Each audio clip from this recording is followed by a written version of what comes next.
Bueno, buenos días a todos. Bienvenidos a este live Q&A con Paola Solís. Estoy transitando entre español e inglés. Bueno, estamos muy contentos de darles la bienvenida a todos, quienes se han conectado y quienes se van a sumar posteriormente a esta, a esta transmisión. Bueno, estamos súper emocionadas, Ana y yo, tener a Paola Solís con nosotras. Paola Solís es CEO de Oasis Music Network. ¿Está bien? Sí. Súper. Tiene más de 10 años de experiencia en la industria de la música, en Puerto Rico, y actualmente está trabajando en licencias y sincronización de músicas en Latinoamérica, y es la razón por la que la tenemos hoy con nosotros. Sí, muy emocionada de estar aquí. Gracias a Ana Diana. perdón, y Diana, perdóname, por ¿verdad? Por la introducción. Yo llevo varios años dentro de la industria. Ahora mismo estoy trabajando como supervisora musical dentro de Oasis Music Network. Estamos trabajando para exportar nuestros servicios a Latinoamérica específicamente. Yo cuando estaba en Los Ángeles trabajando me di cuenta que había una parte de la supervisión musical en términos de música latina que no se estaba pues explorando mucho. Fui parte de la asociación de Music Supervisors allá y me di cuenta que no había mucha representación latina. Así que decidí comenzar pues a como cater a esa necesidad específicamente dentro de la industria. Y entonces me lancé a hacer Oasis Music Network y hemos estado trabajando con Colombia, con Puerto Rico, con República Dominicana, lugares donde se necesita ese tipo de servicio. Buenísimo, Paola. Bueno, los voy a estar acompañando yo también. Mi nombre es Diana Monroy García. Yo hago parte de Symphonic Distribution en la parte de sincronización en Bogotá. Entonces, vamos a estar aquí hablando con Paola sobre algunos temas como generales acerca de la sincronización de música en Latinoamérica. Y vamos al final de este evento a responder algunas preguntas que puedan tener nuestros asistentes. Bella. Entonces, bueno, Paola, yo tengo bastante sonido ambiental de fondo, entonces me excuso por las situaciones de transmisión desde casa. No se escucha nada, así que está bien. Se escucha perfecto. Sí. Bueno, perfecto, yo sí estoy escuchando como todo lo del sonido ambiental.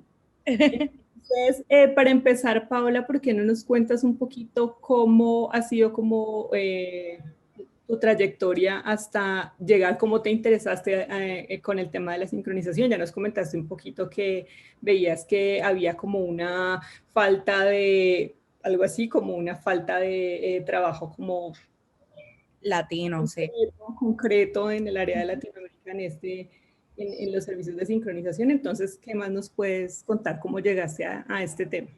Pues mi primera ¿verdad? Experiencia como tal fue como account manager en una compañía que se especializaba en licenciamiento musical, pero específicamente para agencias de publicidad. Así que se especializaban en anuncios. Y me encantó cómo de la música ser mi pasión se trasladó a yo tener que pues habilitar mi oído allá lo que era como tener lo que son sync friendly songs, o sea, yo escuchaba una canción y ya yo sabía si podía servir para un anuncio o si no servía para un anuncio, si las líricas eran buenas para el anuncio o si eran mejor para televisión o para una película. Así que eso fue lo primero que me interesó como tal dentro de la industria, esa versatilidad que hay dentro del mundo del licenciamiento. Y luego, pues, de ahí tomé las riendas dentro de Los Ángeles en lo que era el licenciamiento. Me interesé más por el licenciamiento para películas o sea, me alejé un poco de los anuncios y me fui ya a lo que eran televisión y películas.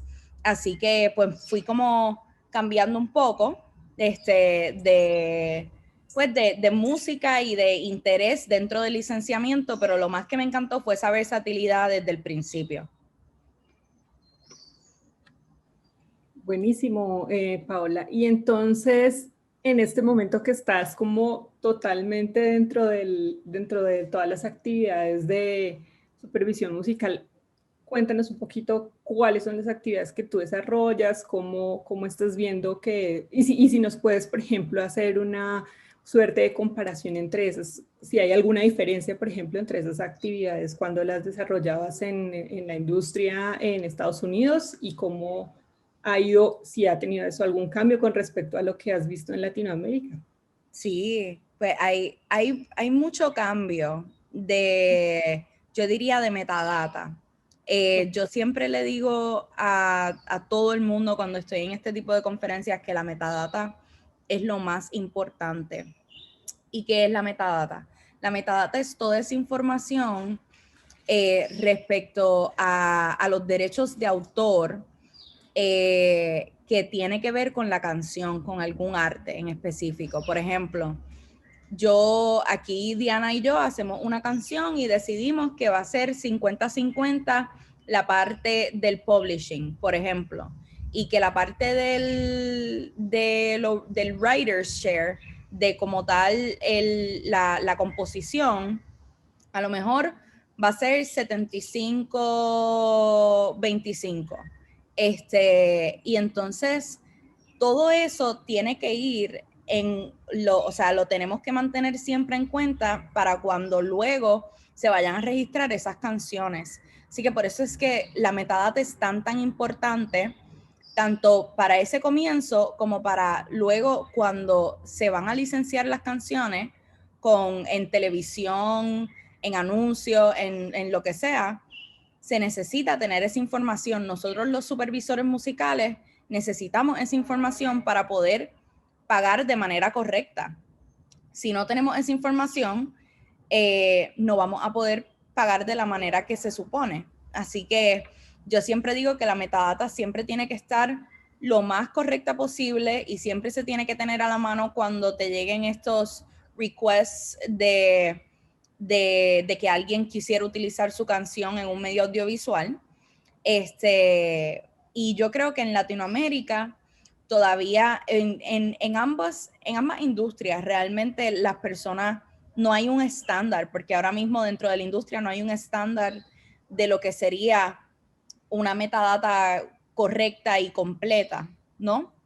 O sea, no existe. Así que veo que hay muchas maneras de que se pudiera, ¿verdad?, incorporar eso, que se pudiera mejorar, y eso sería que la industria como tal creara un estándar.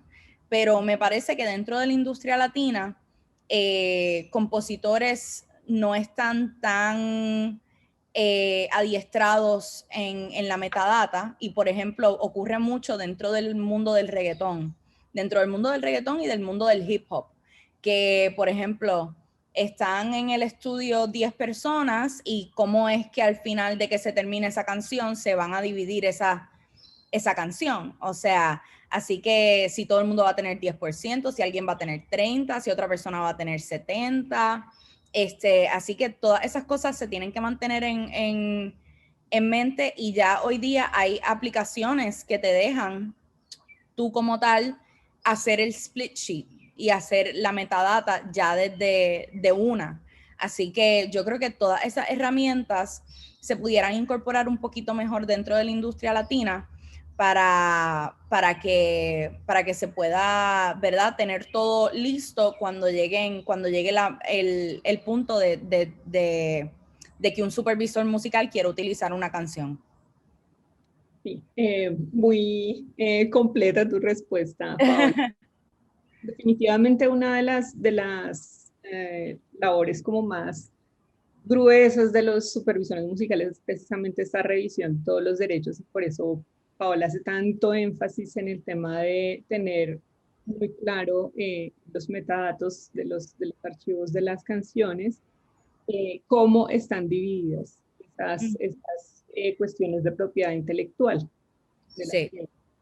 Y Eh, también, disculpa, perdón, Diana, también quería añadir que dentro de una de las diferencias más grandes es que cada uno de los PROs de las sociedades de autoría de compositores, por ejemplo, que en Estados Unidos y en inglés se le llaman PROs, Public Performance Rights Organizations, las licencias, por ejemplo, en Argentina, tienen que ir a través del PRO de ellos, de la Sociedad de Compositores, mientras que en Estados Unidos las licencias de sincronización no tienen que ir a través de los PROs como ASCAP y BMI. Así que eso yo creo que también es una de las diferencias más grandes que existen dentro de la industria latina y la estadounidense. Sí, digamos que es interesante ver cómo esas agremiaciones y estas asociaciones tienen como diferentes roles y funcionan de diferente manera, no solo con respecto a Estados Unidos, sino dentro de Latinoamérica misma. Sí. Entonces, el supervisor musical tiene que estar, por un lado, revisando esta información del lado del artista y por el otro lado, revisando esta información y comparando todo el tiempo con respecto a la información registrada en estas asociaciones. Uh-huh. Realmente se legaliza la propiedad de las Sí. piezas. Entonces, es una gran diferencia tener que lidiar con las diferentes formas en las que funcionan no solamente las asociaciones, sino los artistas y los equipos de producción en Uh-huh. Latinoamérica. Entonces, al respecto, ya entremos directamente en lo que nos llama hoy a este evento. Eh, ¿Qué tipo de material has estado trabajando últimamente? Por ejemplo, tenemos aquí el tema de las licencias digitales y el tema de las licencias para las producciones audiovisuales más tradicionales como televisión y cine. Uh-huh. Actualmente he estado trabajando mucho con hip hop colombiano. He estado trabajando muchísimo eso. Y entonces, no sé si nos queremos ya meter de lleno en lo que es la diferencia entre una licencia digital y una de cine, como tú quieras. Pero básicamente las licencias que estoy trabajando son más digitales que de cine, pues con toda esta cuestión del COVID, no todo el mundo tiene ya acceso a todo lo que son distribuidoras de cine grandes dentro de Latinoamérica. Así que yo creo que esa es la diferencia más grande que ha habido dentro del COVID, que antes yo podía, ¿verdad?, asesorar a un cliente y decirle, mira, como te va a costar mucho la licencia, vamos a solamente hacerla para festivales, pero como ahora los festivales están siendo digitales, pues no puedo hacer una licencia solo para festivales, la tengo que hacer digital y global, que eso le sube muchísimo el precio a la licencia. Así que yo creo que eso es lo más de los challenges más grandes que he visto y de los cambios más grandes que he visto en los últimos meses, definitivamente. Yo no sé si ustedes en bodega se han encontrado con lo mismo, pero definitivamente yo creo que algo que ha sido como de la industria, del macro como tal. Sí, yo creo que todos hemos sido como, como afectados de alguna manera por el contexto de la pandemia. Uh-huh. Precisamente el año pasado cuando tuvimos otro Q&A con otro invitado sobre el tema del sincronización y financiamiento, Uh-huh. un poco a la expectativa acerca de cómo esto iba a funcionar. pero ya hemos visto que definitivamente en el último año realmente todo el tema de contenidos digitales ha tomado la delantera y casi que todo ha comenzado a volcarse en ese medio. Nosotros en Bodega también pasamos como por ese proceso de transición.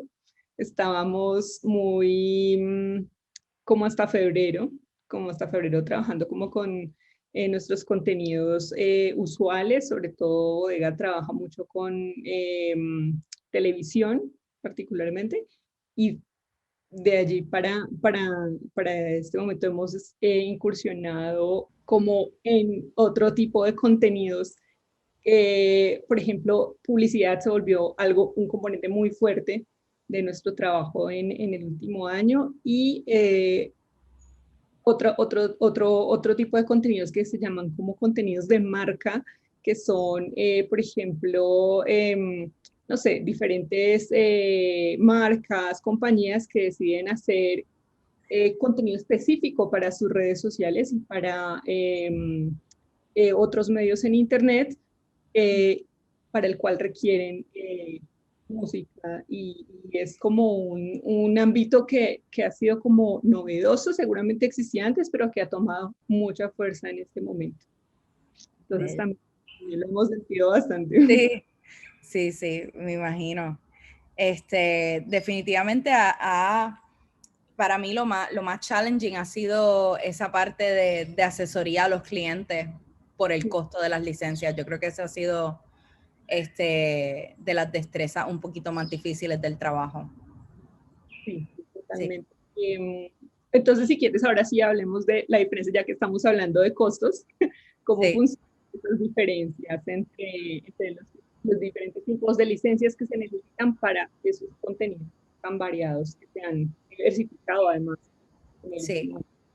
pues, o sea, como tal, dentro de una licencia de sincronización, ¿verdad? Tienes todo lo que es los términos, la localización también. O sea, yo creo que de lo más difícil de lo digital, de las licencias de digital, que como mencioné anteriormente son ahora mismo de las más costosas, no por ser, o sea, cuesta menos el cine que una digital, pues porque la mayoría de los websites no tienen ese geolocator que tú puedes bloquear o puedes eliminar diferentes tipos de territorio. Así que es un poquito más complejo de esa manera. Por lo tanto, cuesta más. Y entonces tienes la parte de la localización, tienes la parte de lo que serían los medios, que ahí es donde sería o digital o para cine o para festivales. Tienes la parte de la duración como tal, si va a ser 30 segundos de la canción o si va a ser la canción completa. Eso también afecta muchísimo el costo de la licencia. Pero entonces específicamente la diferencia entre digital y cine, yo diría que el cine sí cuesta menos, pero yo creo que todavía tiene un standing dentro de la industria bastante grande porque, por ejemplo, Netflix Netflix es completamente digital, pero para ellos poder tener sus películas para que sean, para que puedan entrar dentro de los Óscares, necesitan ser parte del cine. Así que ellos se han visto con esa discrepancia dentro de han tenido que modificar sus licencias para poder incluir también cine, para que todo el original content que ellos están sacando pueda también ser nominado para los Óscares. Así que estamos viendo que o sea, compañías gigantescas que nosotros, we all look forward to and we all look up to, se han visto en la obligación de cambiar las licencias de sincronización que ellos habían estado utilizando hasta ahora. Así que ellos se vieron en la obligación de irse de digital a cine, y mucha gente se ha tenido que ir, muchos productores independientes se han tenido que ir de cine a digital. definitivamente se volvió como el momento de migrar hacia Sí, claro. este tipo de medios. Y también yo creo que eso, eso obliga a los artistas a que ya tengan como un rate card de cuáles serían los posibles medios. No piensen en la duración del contrato, no necesariamente piensen en el territorio, sino que piensen en los medios. Dependiendo de los medios, le deberían poner un precio a sus canciones. Sí, bueno, ya que estamos hablando de lo digital, tenemos otro temita aquí que es supremamente ligado con todo este como fortalecimiento de los medios digitales y es el tema del microlicensing, las microlicencias que ahorita también son como lo que nos está generando a nosotros, por ejemplo, más demanda Sí. para algunos sectores como de nuestro abanico de servicios. Sí. Entonces, ¿qué nos puedes contar sobre las microlicencias? Pues las microlicencias son todas esas licencias, por ejemplo, de que se necesita música para un video de boda, por ejemplo, de alguna boda, de alguna graduación. Son todos esos fines que realmente son más para uso privado que público, porque realmente, pues, no los va a ver, aunque esté en YouTube, no todo el mundo lo va a ver, ¿me entiendes? Solamente va a ser para un uso un poquito más privado. También disculpa, ¿qué? Que es como un uso como muy puntual, muy concreto, Sí, digamos, como en un contenido de televisión o de streaming, exacto. que sería como musicalizar, que muchas veces se tiene ese que son cosas que con como usos muy específicos. Sí, sí, son usos muy específicos, tienes mucha razón en eso. Y también el costo de las licencias es un poquito más bajo. Pues por el mismo uso que se le va a dar. En este caso pueden ser licencias como de $100, $200, como hasta 500, 700 más o menos. Yo diría que sería como precio así de microlicencias. Pero yo creo que lo más importante es ¿verdad? El uso, es como más para un uso personal que para un uso más de un broadcasting grande, como dijiste, como en televisión, etcétera. Aunque también las microlicencias se han vuelto como este modelo polifacético. Por ejemplo, si tú estás produciendo un podcast en tu casa, es la manera más sencilla de poder hacer uso legal de la música que tú quieras incluir. Uh-huh. Entonces, ya hablamos de Netflix con respecto a nuestro modelo de licenciamiento quizás tradicional o usual, y ahora estas microlicencias se están volviendo como la herramienta para poder hacer uso legal de la música en redes sociales, en distribución de contenidos que son mucho más cortos o que tienen un alcance más limitado. ¿Tú cómo has Uh-huh. ese ámbito? Pues lo he visto, yo no trabajo tanto con microlicencias, así que no me he visto obligada a ver el cambio tanto como ustedes, pero definitivamente yo tengo un podcast y definitivamente el uso de la música dentro de los podcasts es algo que lo veo surgiendo en el presente y creo que va a seguir en crecimiento en los próximos 5 años. Sí, sí, sí, Sí, creo que es algo bien importante. súper. Por ejemplo, como lo que yo les comentaba anteriormente con los contenidos de marca, especialmente contenidos producidos de marca para redes sociales, por ejemplo, esta es otra manera de acceder al licenciamiento de música para ese tipo de contenidos. Entonces, se volvió como una herramienta bien utilizada y muy como popular en el ámbito de lo digital. Sí. Eh, Sí, nosotros hemos tenido como también una alza en la demanda de microlicencias, aunque tampoco es como el centro de la actividad de Bodega Zinc realmente. Sí. Pero lo hemos seguido con bastante interés, porque eso también genera, como abre mucho las posibilidades para ofrecer la música, ¿no? Sí. Y ustedes necesitan también la misma, o sea, el mismo tipo de metadata, ¿no? Para también poder hacer esas microlicencias. Los requerimientos son los mismos. Los mismos. Entonces, nosotros tratamos como de más bien unificar los procesos con los artistas que representamos, independientemente del tipo de licencia que se negocie o que se ofrezca. Tratamos de tener como la información de derechos lo más consolidada posible. Con eso no tenemos que recurrir como a pasos adicionales en los procesos que de por sí ya son bastante largos para, Claro. para lograrlo, otorgar o negociar la licencia. Sí. Bueno, entonces, ya que estamos hablando, nos está como llevando la conversación, nuestro siguiente punto son los tipos de acuerdos de licencia que podemos llegar a encontrar en estos como ecosistemas de oferta de la música. Entonces, ¿qué nos puedes comentar sobre este punto?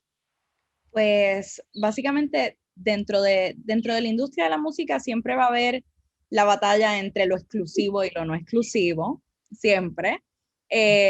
Pero usualmente o sea, con mayor frecuencia se utiliza los no exclusivos, que eso significa que, por ejemplo, yo estoy licenciando una canción para una película y ese artista, como realmente es una licencia, o sea, cuando tú estás haciendo una licencia, tú lo que estás haciendo es otorgando el uso para que se pueda utilizar esa canción en un medio audiovisual, pero al ser no exclusivo, significa que tú puedes, o sea, el supervisor musical no se va a convertir en el dueño del derecho de autor, para nada.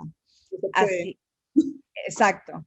Y entonces, al ser no exclusivo, significa que se puede utilizar esa misma canción específicamente hasta ese mismo coro o el verso, se puede volver a utilizar en cualquier otro medio audiovisual, así sea otra película, otro anuncio, y esos yo creo que son los que más se ven, pero, por ejemplo, también existe el exclusivo, que ese ya es un poquito más, restringe un poco más al artista en la utilización de otras licencias que puedan ocurrir en el futuro. Así que, por ejemplo, yo estoy utilizando una canción de Diana para una película y le digo, mira, como esta canción fue hecha específicamente para la película, es exclusivamente, tú eres dueña de todo, o sea, Diana es dueña de todo, pero la canción solamente se puede utilizar en esta película y para medios promocionales de la película, no se puede utilizar para más ninguna otra película. Tiene eso, que puede ser ese también una manera de exclusividad, que sea con otro medio audiovisual que sea igual para el que se creó, por ejemplo, una película, pero que se tenga la libertad de que sea para otro medio. Por ejemplo, no lo puedes usar en otra película, pero a lo mejor lo puedes utilizar en un anuncio. Eso también es una manera de como carve out el mismo contrato, un contrato que sea menos restrictivo para el artista. Pero también existe el contrato exclusivo, que es esta canción se utilizó para esta película y no se puede utilizar para más nada hasta que se acabe el tiempo de la licencia. Así que por eso yo digo que cuando son así de restrictivos, pues se tiene que cobrar más. Y aunque yo estoy trabajando directamente con el productor o la productora o el director de una película, cuando exigen del lado de la película, de la producción como tal, me exigen algún contrato exclusivo, yo ya de por sí digo, va a ser un poquito más caro porque eso le sube el costo a la licencia. Así que yo aquí que estamos hablando específicamente para artistas, yo diría que no se hagan contratos exclusivos a menos de que estés 100% seguro o segura de que, ¿verdad? De que quieres, de que eso va a ser lo mejor para tu carrera.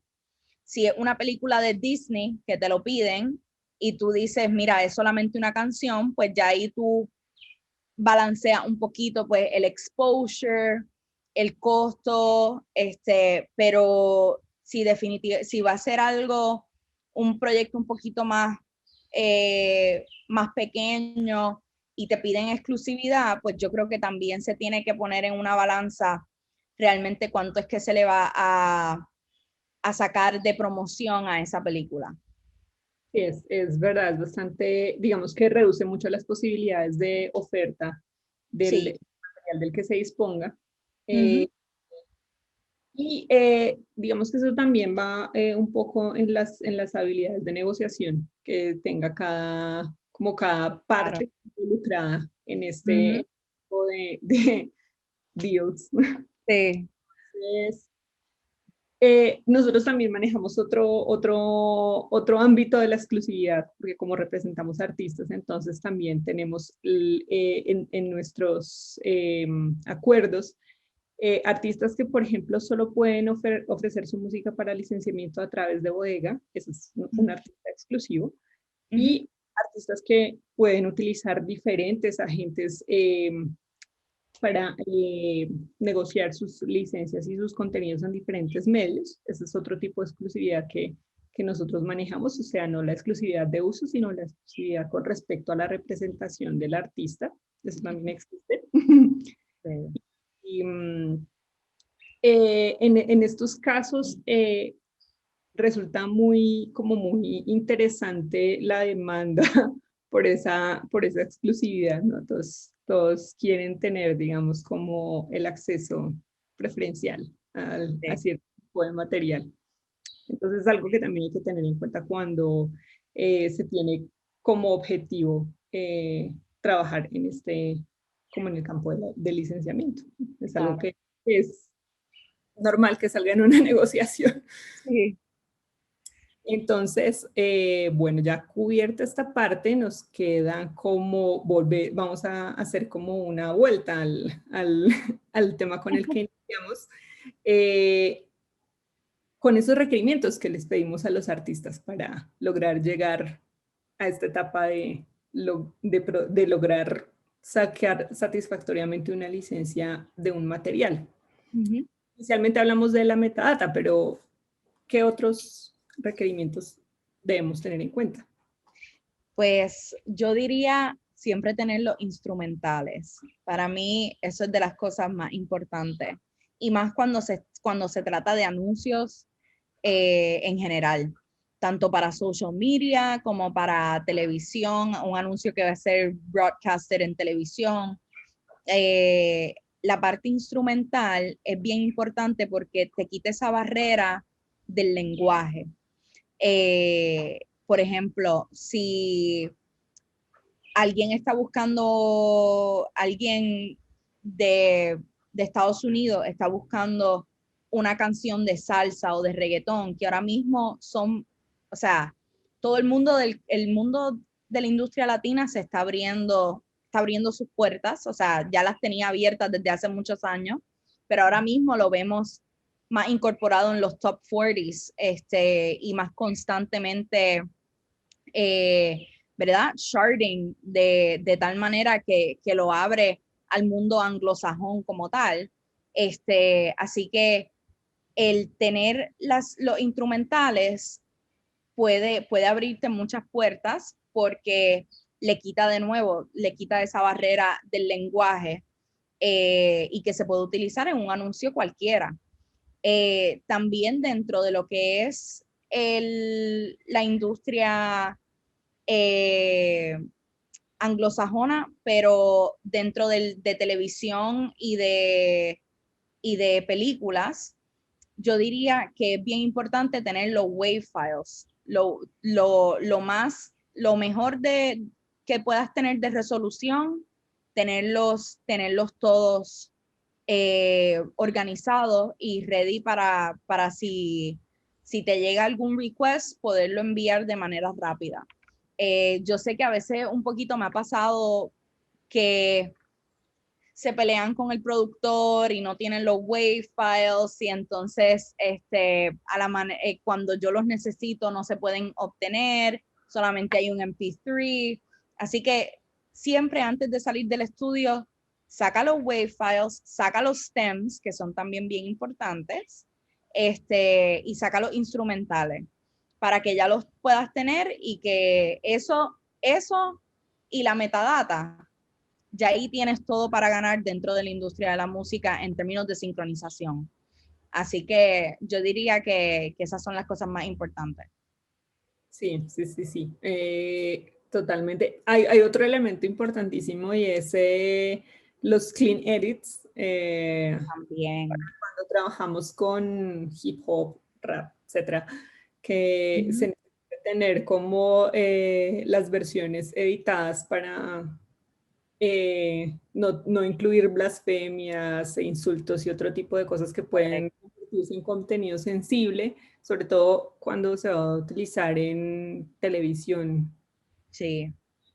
Lo requieren, digamos, indistintamente. A nosotros es uno de los requerimientos como iniciales junto con las versiones instrumentales de las canciones. Entonces decimos, bueno, si ves que tu canción incluye algún tipo de cosa que pueda considerarse ofensiva, hay que incluir una versión editada. Claro. Y yo a eso le añadiría también que en Latinoamérica el español nos une, pero a la misma vez una palabra que para mí no sea ofensiva, para otras personas pueden ser ofensivas. Y no estamos hablando del lenguaje inclusivo, estamos hablando de que una palabra realmente sea una palabra mala en otro lugar.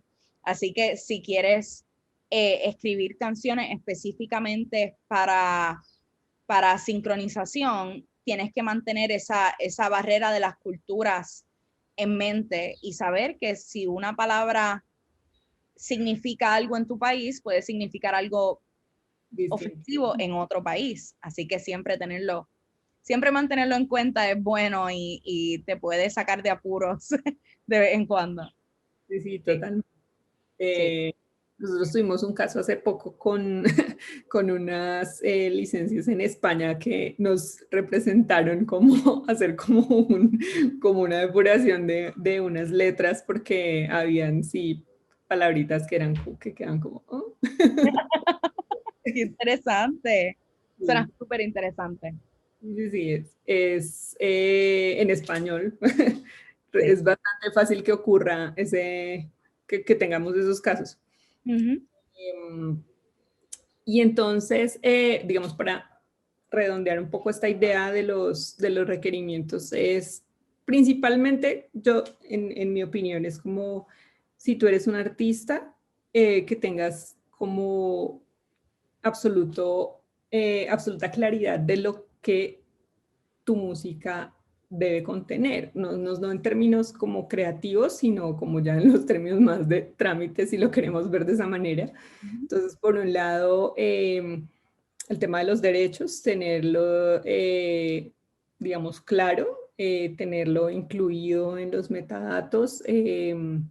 Y por otro lado, en el manejo de la información de los archivos que vas a proveer, ya sea al representar a la agencia que te pueda representar o si estás negociando directamente la licencia, cómo manejas esa información, porque hemos visto que también hay como que hay una cantidad de información que a veces no está muy clara, me refiero a archivos de música específicos. Entonces, nos ha pasado que cuando pedimos como las versiones instrumentales nos envían como los stems, viceversa. Entonces, digamos que tener como muy claro y muy organizado esa información. Sí. definitivamente tenerlo, yo diría tenerlo bien organizado, saber, por ejemplo, si en términos de lo instrumental puede cambiar la metadata también. O sea, por ejemplo, si es una banda y tienen un vocalista que tiene un 20%, eso se va a eliminar en la parte del instrumental. Eso es lo que vaya a decidir la banda. Hay muchas veces que sí, que se elimine ese 20% y entonces lo instrumental, la versión instrumental es, los derechos de autor cambian por completo. Así que siempre tenerlo en cuenta, y si se va a hacer una versión instrumental, también registrar esa parte instrumental, que ahora mismo los PROs te dejan tener diferentes splits para diferentes versiones, así que muy importante esa parte, y yo diría tenerlo de nuevo todo organizado bien y saber la diferencia entre un stem y un instrumental, entre un wave file y un stem, etcétera. Me acabé de acordar de otro asunto, y es el tema del uso de beats, samples y demás agregados. Y demás agregados que pueden surgir en el proceso creativo. También. Eso también debe ser aclarado en el momento de compartir la información, ya sea con quien lo esté representando o con quien esté negociando la licencia. Nosotros nos han pasado que nos hemos enterado después, en una etapa de negociación, ya que tal material tiene samples o beats o algún otro añadido, y eso es importante, como ser súper claros al inicio de eso. O sea, no pasa nada, pero sí es importante que comuniquen la información y tener claro si hay que solicitar algún permiso o alguna cosa adicional. Claro, sí.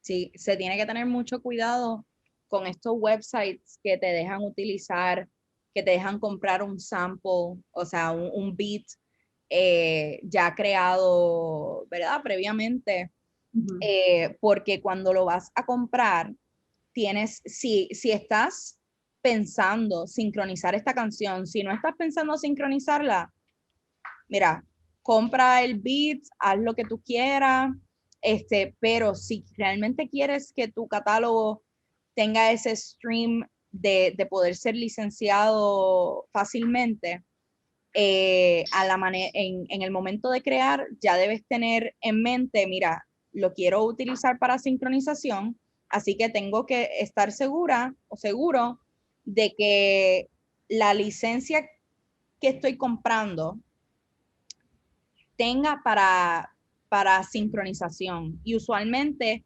eso no está incluido en el basic tier o en el precio más básico que te ofrecen.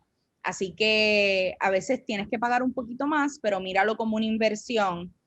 Míralo como, ok, voy a tener todo lo que necesito para poder licenciar esta canción en algún futuro. Sí. Y eso también nos relaciona con con otro tema que hablamos al principio, y era que nos contabas que estabas trabajando mucho con hip hop y reggaetón, digamos. Sí. Sí. Que es bastante usual en estos géneros encontrar este tipo de usos como de material adicional. ¿Has visto, rápidamente antes de irnos a las preguntas, has trabajado con algún otro género recientemente, o qué has visto que se está moviendo como más en este momento? Bueno, yo creo que todos los crossover, por ejemplo, tenemos ahora mismo la canción de Kali Uchis, que está bien pegada ahora mismo, que es mitad en español, mitad en inglés. Creo que todo lo que tenga que ver con crossover está in ahora mismo, y lo va a seguir estando por un tiempito más. Digo hip hop colombiano porque me tocó un proyecto de Colombia, que eso era lo que necesitaba, pero yo no diría que necesariamente sería lo que ahora mismo están buscando todo el mundo. Yo creo que lo que están buscando es más, me he topado más con proyectos que, dependiendo del territorio, quieren canciones que sitúen al espectador en un tiempo y en un espacio. Así que han sido proyectos bastante específicos, como el de Colombia, pues me exigían hip hop colombiano, porque iba acorde con la historia y también seteaba un tiempo y un espacio. Con el de República Dominicana, me pidieron algo más como el nuevo reggaetón que está saliendo de República Dominicana, que es que es bien parecido al del Alfa. Así que todo ese tipo de canciones dentro de República Dominicana están y que se están siendo exportadas muchísimo. Así que yo diría que ese yo diría que sería como lo más que yo veo pasando ahora mismo. Aparte del crossover, sería el tipo de reggaetón que es bien, bien, bien movido, como el del Alfa. Yo diría que cositas así están siendo solicitadas. Muy Sí, urbano, ¿no? urbano, sí. Súper, Sí. muchísimas gracias por el insight. Claro. Bueno, entonces ahora sí pasamos a la jugosa sección de preguntas. Eh, Tenemos ya una aquí por parte de Reinaldo. Dice, ¿cómo podemos hacer el metadata correcto? Y también cómo podemos darles un catálogo musical para que pueda ser considerado para los music managers que puedan lograr, que se pueda lograr como sincronizar. Bello. Ok. So, el metadata, yo diría que la mejor manera sería hacerlo o en Excel o en Google Docs. Básicamente mantener quién es el dueño del publisher, quién es el dueño del master, o sea, de la parte del fonograma como tal. Cuántos son los porcientos de cada persona, si se le va a dar un porciento por ejemplo, al productor, pues eso tiene que estar en la metadata. También hay personas que organizan su catálogo dependiendo del género musical, de las líricas, del contenido lírico, si es algo de romance, si es algo de desamor, pero lo más importante realmente, esas son cosas extras que tú le puedes añadir. Puedes también dividirlo por la duración de la canción como tal, pero lo más importante es quiénes son los dueños, cuál es en la parte de derechos de autor, quiénes son los nombres completos y cómo están registrados. Por ejemplo, yo soy Paola Solís Colón, pero a lo mejor yo puedo tener una canción registrada bajo Paola Solís solamente. Pues si todo mi catálogo está bajo Paola Solís y se registra una canción como Paola Solís Colón, pues hay una discrepancia ahí. Así que siempre tener en cuenta y en consideración cuál es el nombre bajo el que están dentro de la sociedad de autoría de compositores como tal. Eso es muy importante. Entonces, ¿cómo pudieran ser considerados? Pues yo diría hacer networking. A mí yo les puedo dejar mi email por ahí para que me puedan enviar las cosas. También yo diría poner las canciones en todos, como en lugares como bodega, en lugares como taxi, todos los lugares donde los supervisores musicales vamos a buscar canciones, yo creo que es lo mejor eh, ¿verdad? Para comenzar esa carrera dentro de la sincronización. Sí. Gracias, gracias Paola. También me gustaría añadir sobre el tema de los metadatos correctos. Hay herramientas informáticas para organizar esa información. O sea, es importante que, como mencionaba Paola, al momento de hacer la negociación acerca de a quién le corresponde qué porcentajes, etcétera, eso se organiza normalmente en un spreadsheet, en un archivo de texto, pero a los archivos de audio es posible también embeberles esa información, o sea, que esa información quede pegada, codificada dentro del archivo de audio. Hay varias herramientas para hacerlo.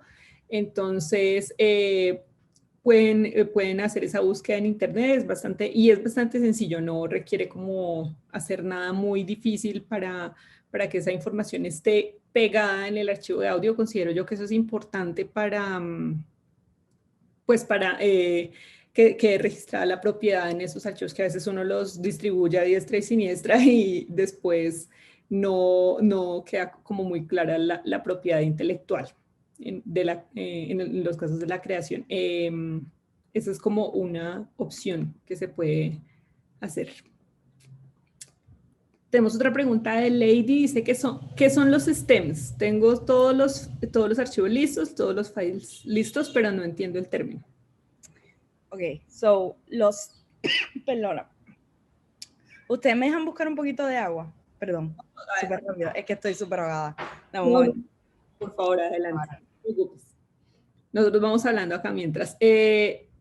Los stems son como las pequeñas piezas grabadas, las pequeñas piezas grabadas en el estudio que después se mezclan para conformar el track. Esos son como los stems. A veces son requeridos por la negociación de la licencia y a veces no.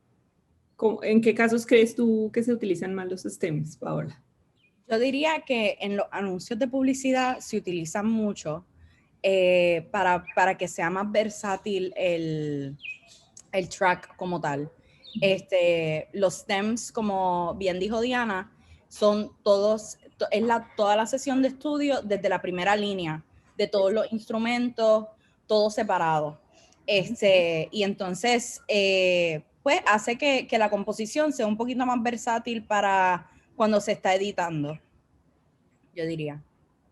Eso para edición de video es fundamental porque muchas veces se requiere adaptar la duración o adaptar cierto elemento de la pieza musical con respecto al contenido audiovisual que se quiere mostrar, entonces por eso a veces lo requiere.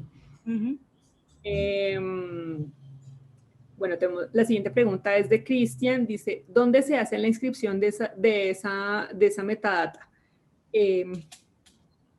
Pues la inscripción, o sea, la metadata, tú la vas a mantener para tu propio uso.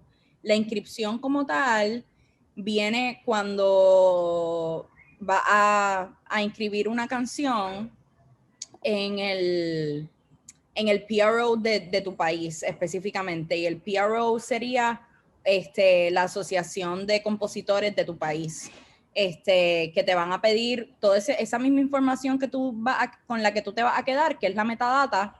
Eso también te lo piden. También te lo piden lugares como Symphonic para poder hacer la distribución digital como tal. Así que es la información de autoría de la canción que puede ser encriptada dentro del file como tal, pero eso es con lo que tú te vas a quedar, o sea, eso es lo que va a tener como toda la información de la canción y tú te quedas con eso. Sí, y normalmente eso también lo piden en las negociaciones o sea, el documento escrito donde tú especificas los porcentajes y cómo está dividida la propiedad de la pieza musical, normalmente te lo van a pedir en negociación.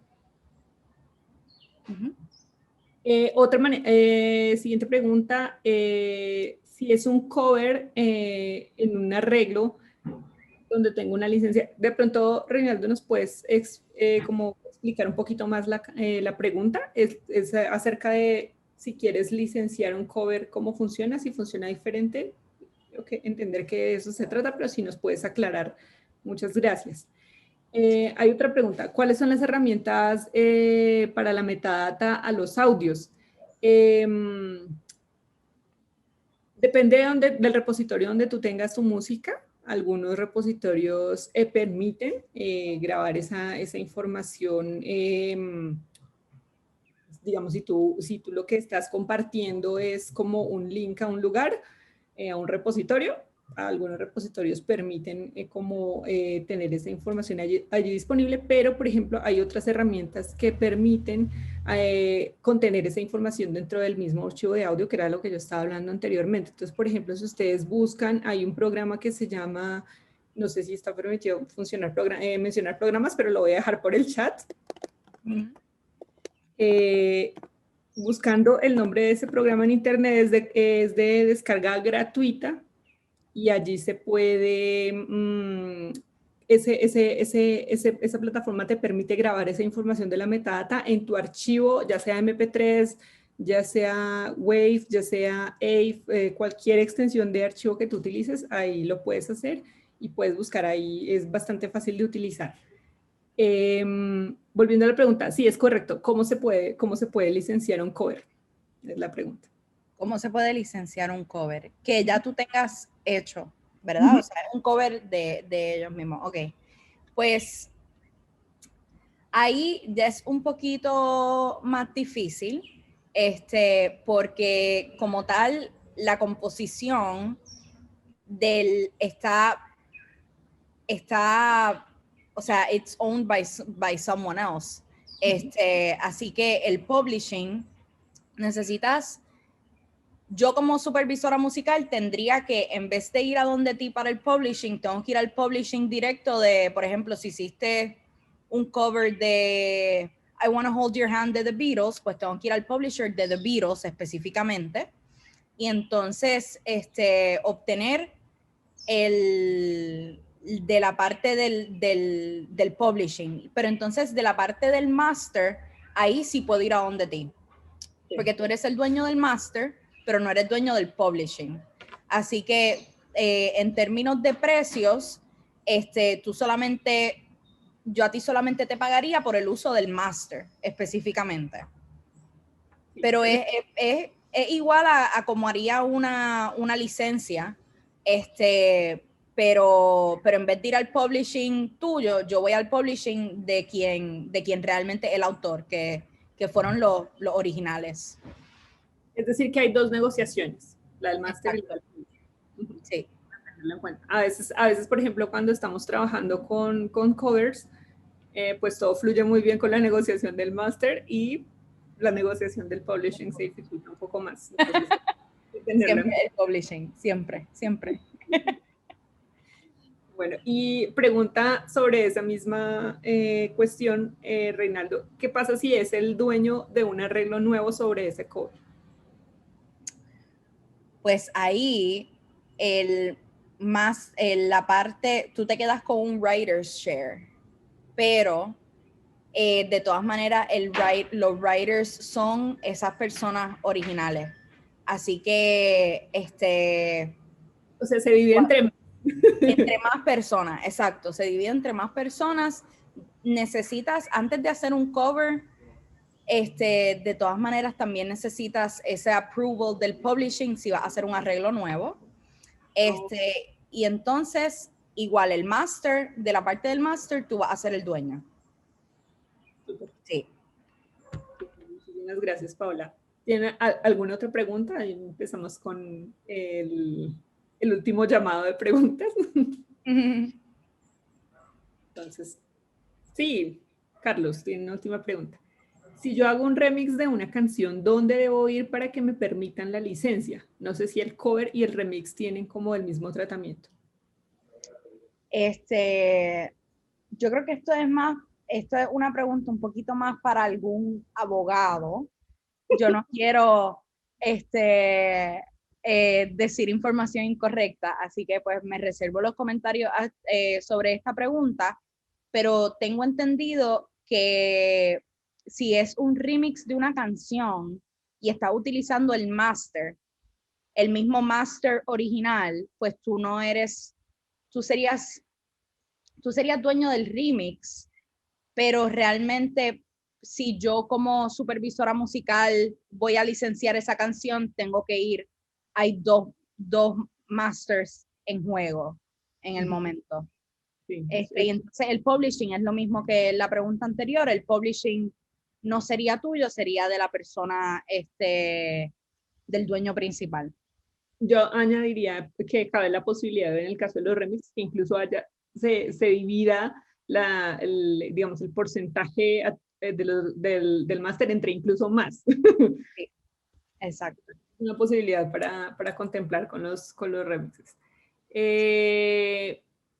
Una última y ya con esto es una buena pregunta para cerrar, si nos puedes compartir tus datos, Paola, para enviar, que si es posible que te envíen catálogos o cómo se contactan contigo. Claro, sí. No sé si es mejor escribirlo aquí, pero pueden conseguir oasismusicnetwork.com, que es el website de Oasis, que lo estoy escribiendo aquí. Perfecto. Y mi email es paola@oasismusicnetwork.com. Súper. Y me pueden enviar lo que necesiten. Y también hago asesoría, también ayudo a crear la metadata, así que todo lo que ustedes necesiten me dejan saber. Sí, Y súper. también el de Diana. Eh, Listo. Y nosotros, por ejemplo, Bodega Zinc se encarga de la representación de artistas para las negociaciones de licencias de sincronización, y tenemos como un amplio catálogo, una amplia red de supervisores musicales con los que nos contactamos normalmente. Entonces, totalmente invitados a revisar nuestro sitio web. Les voy a dejar el link allí abajo. Tenemos como un proceso como de postulación para poder eh, hacer uso de su catálogo. Entonces, en ese proceso de postulación les hacemos algunas preguntas como del tipo de material que tienen, qué tipo de música hacen, y ahí inicia el proceso para la representación con Bodega Zinc, que somos una ala, un hijito de Symphonic Distribution que se encarga exclusivamente de sincronización y licenciamiento de música en contenido audiovisual. Son una buenísima herramienta para si quieren comenzar a que su música sea utilizada por personas como nosotros, que somos supervisores musicales. Así que se los recomiendo al 100. Sí, sí es, Sí. digamos, a veces es como más sencillo el contacto a través como de una agencia que se encarga de estos, como de recolectar toda esta información y hacer como todo el tránsito de la música para la negociación. Sí, sí. Ese es nuestro trabajo. Sí. Bueno, ya sin más preguntas y siendo la 1:10, creo que podemos dar cierre a nuestro Q&A, que creo yo que fue bastante fluido, y cubrimos todos los temas. Así que muchísimas gracias, Paola, por toda tu disposición, por la claridad, por toda la información que nos has compartido el día de hoy. Gracias a ustedes, gracias a ustedes. Entonces, si quieren, tienen alguna otra pregunta, si tienen comentarios sobre este evento, después les va a llegar a su correo electrónico como un correíto adicional como con información, tal vez con los datos de contacto de Paola, con la información sobre Bodega Zinc, y no duden en responder con los comentarios que tengan. Entonces, muchísimas gracias a todos por asistir. Estamos en contacto. Gracias. Chao.